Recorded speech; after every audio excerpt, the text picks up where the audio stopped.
Assalamualaikum warahmatullahi wabarakatuh, Pak Susno. Apa kabar hari ini, Pak? Waalaikumsalam warahmatullahi wabarakatuh. Alhamdulillah kabar baik. Terlebih dahulu kita ucapkan bela sungkawa yang sedalam-dalamnya ya Pak, ini atas kejadian kemarin di Stadion Kanjuruhan di Malang yang menimbulkan korban 100 lebih orang meninggal dan 300 lainnya luka-luka. Semoga yang luka-luka segera sembuh. Amin, Demikian. amin. Baik, menurut Bapak, apa sebenarnya Pak yang terjadi ini Pak? Jadi kita pertama para pemirsa sekalian ucapkan bela sungkawa ya kepada keluarga yang jumlahnya cukup besar, 129 ya kalau tidak salah kabar terakhir. Mudah-mudahan almarhum diterima di sisi Allah, keluarga ditinggal, diberi kesabaran, ketabahan. Ini adalah suatu tragedi ya, tragedi sepanjang sejarah persepak bolaan di Indonesia. Baru terjadi meninggal sedemikian banyak gitu. Dan luar biasanya atau anehnya di luar dugaan bahwa kejadian setelah pertandingan selesai. Setelah pertandingan selesai antara Arema melawan Persebaya. Sama-sama Jawa Timur bersaudara.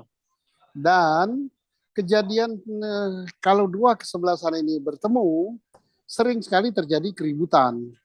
Saya pernah ngalami waktu saya jadi Kapolres Tamalang. Kapolres Tamalang juga terjadi keributan, tetapi tidak sampai ada korban jiwa. Selalu saja ada ribut di stadion, selalu ada lempar-lemparan mercon dan lain-lain. Dan juga selama saya jadi Wakapolres Tabes Surabaya, apabila Arema jadi tamu dari Persebaya, juga pengamanan super ketat gitu. Nah, inilah kejadiannya sangat memilukan.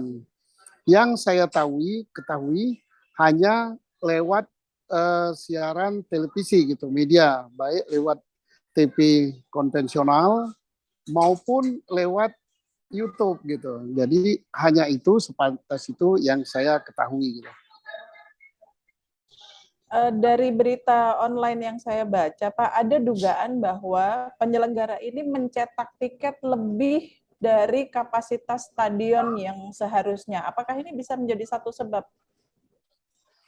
Sangat memungkinkan penyebabnya demikian. Jadi stadion over capacity ya. Nah, makanya ini perlu diadakan suatu tim diturunkan untuk mengevaluasi, untuk melihat siapa yang paling bertanggung jawab atas kejadian ini, apakah penyelenggara yang berwenang mencetak tiket dan yang menentukan jadwal dan sebagainya, apakah pihak-pihak lain terkait dengan aturan-aturan pertandingan, atau justru aparat keamanan yang di dalam melaksanakan tugasnya kurang memprediksi akan terjadi sesuatu, atau di dalam melakukan tindakan di dalam membubarkan massa dan lain-lain, itu standar operasional prosedurnya kurang tepat.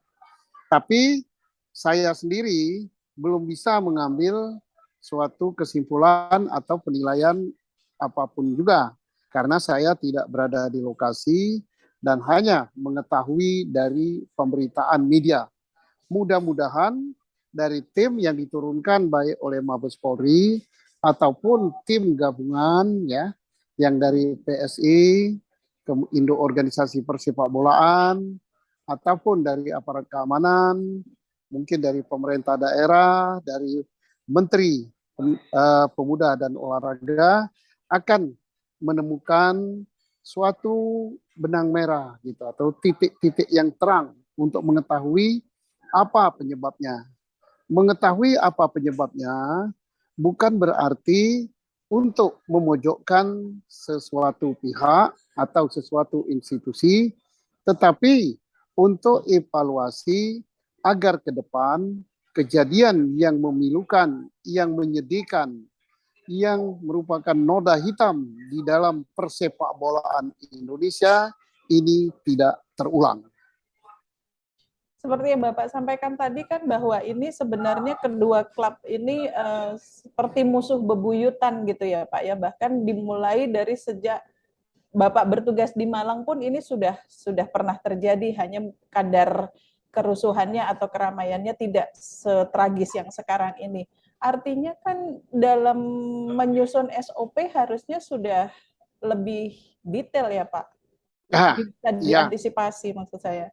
ya betul. Ini merupakan karena sejarah persepak bolaan apabila Arema ketemu dengan Persebaya selalu ingin menunjukkan keunggulan masing-masing dan selalu membuat selalu ada saja yang timbul gitu. Nah, ini berarti pelajaran bagi aparat keamanan. Apabila dua kesebelasan ini bertemu, baik di Surabaya ataupun di Malang, pengamanan harus super ketat. Super ketat itu artinya harus diantisipasi akan terjadi kerusuhan. Dari awal sudah harus dipersiapkan betul-betul. Pertama, panitia untuk kapasitas stadion, kapasitas mencetak tiket jangan melebihi. Harus betul-betul pas, syukur-syukur kalau kurang dari artinya jumlah tiket misalnya 1.000, kapasitas stadion 1.500 misalnya. Jadi dikurangi. Yang kedua, misalnya diantisipasi oleh aparat keamanan. Kalau kesebelasan lain cukup dengan sekian orang. Kalau dua kesebelasan ini yang ketemu, baik di Surabaya ataupun di Malang, maka jumlah pengamanan ditingkatkan. Ketiga, juga di dalam SOP, karena kedua supporter mungkin ya, kedua supporter ini setiap ketemu akan diantisipasi atau diprediksi terjadi keributan, maka harus dicari cara-cara untuk melerai kerusuhan atau untuk mengamankan pertandingan. Kalau terjadi kerusuhan, dibuat suatu metode untuk memisahkan massa supaya massa tidak langsung turun ke dalam lapangan seluruhnya. Apakah akan di-skat, apakah akan diapa. Termasuk juga ada yang mengatakan keluhan bahwa saat terjadi massa turun ke dalam lapangan pertandingan, massa susah digiring keluar karena pintu stadion belum dibuka. Nah, ini benar apa tidak saya tidak tahu, tapi hal-hal yang demikian harus diantisipasi supaya tidak terjadi pengerusakan. Termasuk juga misalnya harus diantisipasi juga tempat parkir. Nah, tempat parkir diupayakan memencar jauh dari halaman stadion supaya kalau massa keluar terjadi kerusuhan, tidak terjadi pengerusakan kendaraan. Lebih baik penonton berjalan cukup jauh, misalnya setengah kilo atau berapa, daripada berdekat-dekatan dengan pintu masuk stadion. Dan kalau terjadi kerusuhan, aparat untuk mengamankan harta benda sulit. Boro-boro mengamankan harta benda, untuk mengamankan jiwa daripada penonton pun sulit. Bahkan dalam kejadian ini, anggota Polri sendiri menjadi korban meninggal dunia. Jadi demikian beringasnya masa ini, demikian perlunya Menpora, Kapolri, kemudian Persatuan Sepak Bola Indonesia untuk menurunkan tim gabungan dan memantau atau menilai untuk mengetahui apa sih penyebab sebenarnya, dan setelah tahu penyebab sebenarnya bisa dicari jalan keluar lain untuk dihadapi kalau dua kesebelasan ini bertemu lagi. Lalu kalau dengan jam pertandingan, Pak, apakah itu bisa jadi satu faktor juga terjadinya kerusuhan seperti ini? Karena beredar surat dari Polres Malang yang menyampaikan permintaan bahwa supaya jam pertandingan dimajukan lebih awal gitu dari jam yang seharusnya. Kalau jam pertandingan saya kira tidak terlalu signifikan ya menimbulkan penyebab terjadi kerusuhan. Justru kalau jam pertandingan dirubah, misalnya sudah ditentukan jam 4, tahu-tahu dirubah menjadi jam 2, ya bisa justru jadi penyebab gitu kan. Kenapa? Merubah jam pertandingan dengan tiba-tiba, penonton sudah membeli tiket, banyak penonton yang kecewa. Justru perubahan jam pertandingan lebih awal akan menjadi penyebab keributan. Jadi artinya menurut saya jam pertandingan tidak terlalu menentukan. Apakah jam pertandingannya itu diajukan atau dimundurkan, itu justru akan menyebabkan keributan. Jam pertandingan kalau sudah memang ditentukan jam 4, ya jam 4, biar saja, tak perlu dirubah-rubah. Penyebab lain mungkin, baik misalnya apakah karena stadion over capacity, atau apakah di dalam melerai massa yang sudah beringas yang turun ke lapangan kurang tepat metodenya, atau sebab-sebab lain, aturan dan sebagainya, itu yang perlu dievaluasi. Atau ada benda-benda lain yang dibawa ke dalam stadion, misalnya senjata tajam, senjata tumpul, batu, kemudian mercon, dan lain-lain, itu juga sangat berbahaya dan itu memicu untuk penonton menjadi ribut. Atau juga perlu diwaspadai karena biasanya ada penonton yang masuk ke dalam stadion dengan membawa minuman keras. Mungkin tidak dimasukkan dalam botol, tapi dimasukkan di dalam kantong plastik. Nah, seolah-olah itu minuman biasa, tapi dalam stadion itu adalah minuman keras atau obat-obat terlarang.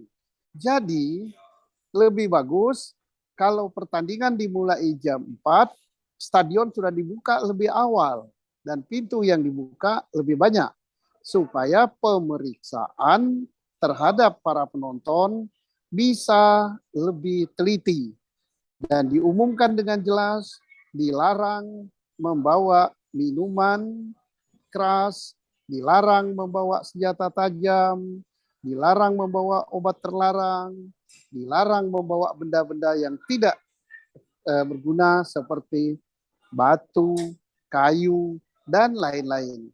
Tapi kalau stadionnya dibuka waktunya sempit, pertandingan jam 4, stadion baru dibuka jam setengah 4, atau baru dibuka jam 3, ya sulit melakukan penelitian gitu. Apalagi kalau pintu yang dibuka sangat terbatas. Jadi terjadi antrian panjang, saling dorong-mendorong, dan ini juga mempersulit tugas. Demikian juga pada waktu pertandingan selesai dilakukan, harus pintu-pintu stadion segera dibuka sebanyak mungkin. Tujuannya apa? Untuk mempercepat penyaluran atau pemecahan arus massa yang keluar dari stadion. Makanya tempat parkir jangan numpuk di suatu tempat dan jangan terlalu dekat dengan stadion, begitu. Kalau kemungkinan adanya penyusup di antara penonton, Pak, karena seandainya yang menonton ini bukan hanya sekedar penggemar bola, tapi juga memang ada penyusup yang memang menggunakan momen ini untuk membuat kerusuhan. Bisa jadi, nah makanya harus ada waktu yang banyak untuk aparat bisa meneliti siapa yang masuk dan tidak membawa benda-benda tajam. Termasuk juga dalam mengamankan sepak bola, ya, dan saya yakin bahwa Polri sudah antisipasi. Ada petugas pengamanan yang berpakaian preman dan diterjunkan di tengah-tengah penonton di dekat kursinya supaya bisa diketahui kalau ada massa atau ada orang perorangan atau ada kelompok orang yang sengaja masuk di dalam stadion itu untuk mengacau dengan membangkitkan jel-jel, kemudian menimbulkan hujatan, kemudian menimbulkan hasutan, sehingga terjadi hal-hal yang tidak diinginkan. Lalu berikutnya, tanpa bermaksud mendiskreditkan salah satu pihak ya Pak, ada penggunaan senjata gas air mata ini yang menjadi sorotan karena sebetulnya itu sudah dilarang oleh FIFA. Bagaimana tanggapan Bapak? Saya tidak tahu persis apakah betul ada penyemprotan gas air mata atau apa. Itulah kita tunggu saja hasil daripada tim yang turun.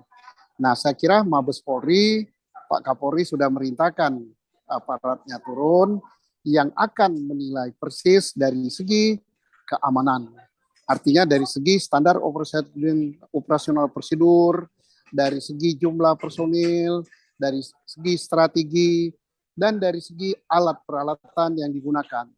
Baik senjata, peluru, ataupun gas air mata, ataupun tempo penggunaan kapan alat-alat keamanan itu boleh digunakan. Itu tim saya yakin turun, kita tunggu saja hasil dari Mabes Polri. Penyakit, kalau boleh saya katakan penyakit dalam tanda kutip Pak, penyakit keramaian seperti ini, pertandingan antara dua klub sepak bola lalu timbul kerusuhan, ini kan bukan hanya dihadapi oleh penggemar Arema dan Persebaya, hampir di semua klub ya Pak. Kalau menurut Bapak, apa sih kira-kira poin-poin yang memang harus diperhatikan oleh baik oleh penyelenggara maupun oleh pihak-pihak yang bertanggung jawab dalam menyelenggarakan satu pertandingan bola? Ya, saya kira kerusuhan seperti ini bukan hanya untuk pertandingan sepak bola dan bukan hanya Arema dan Persebaya dan bukan hanya di Indonesia. Dulu kan di negara seperti Eropa pun sering terjadi. Tapi inilah tugas daripada pembina organisasi, Indo organisasi sepak bola, Indo organisasi olahraga yang banyak penggemarnya, yang melibatkan massa, termasuk juga dari klub-klub. Kan klub itu ada organisasi penggemar gitu, misalnya Aremania atau apalah Jackmania atau macam-macam. Nah itu kan ada ketuanya, ada apa, ada itulah harus diorganisir, dibina dengan cara memberikan penjelasan-penjelasan agar tidak melakukan hal-hal yang menimbulkan keributan yang akan merugikan klub itu sendiri dan juga akan merusak nama baik Indonesia di mata dunia internasional di dalam persepak bolaan. Kita dikenal sebagai negara yang sopan, yang santun, yang beradab. Tapi kalau kita tunjukkan dengan olahraga yang mestinya menonjolkan sportivitas, tetapi faktanya menimbulkan keributan seperti ini merusak citra baik Indonesia. Dan inilah tanggung jawab daripada pembina klub atau pengurus klub untuk menghimpun para penggemarnya di dalam suatu organisasi dan waktu-waktu tertentu diadakan pertemuan gitu kan. Kemudian menyampaikan hal-hal apa yang boleh dilakukan, apa yang tidak boleh dilakukan saat mensupport tim kesayangannya sedang bermain. Baik Pak, mudah-mudahan di masa mendatang hal seperti ini tidak terjadi lagi ya Pak. Jadi dalam menghadapi satu pertandingan apapun, olahraga lah atau apa, semua pihak yang bertanggung jawab lebih bisa duduk bersama lalu untuk mempersiapkan dan mengantisipasi apa-apa yang diperkirakan akan terjadi ya Pak. Ya, begitulah. Jadi di samping kita berduka cita, kita prihatin terhadap kejadian ini, tetapi tidak cukup hanya itu saja. Kita harus mengevaluasi supaya hal ini tidak terjadi dan persepak bolaan ataupun olahraga apapun juga di Indonesia ini akan tumbuh dengan baik dan kita menjadi champion dari setiap cabang olahraga itu. Terima kasih, mari kita sadar semua olahraga kita menjunjung sportivitas. Terima kasih. Wassalamualaikum warahmatullahi wabarakatuh. Waalaikumsalam warahmatullahi wabarakatuh. Terima kasih dan selamat siang untuk waktunya. Terima kasih Bapak. Selamat melanjutkan perjalanan lagi.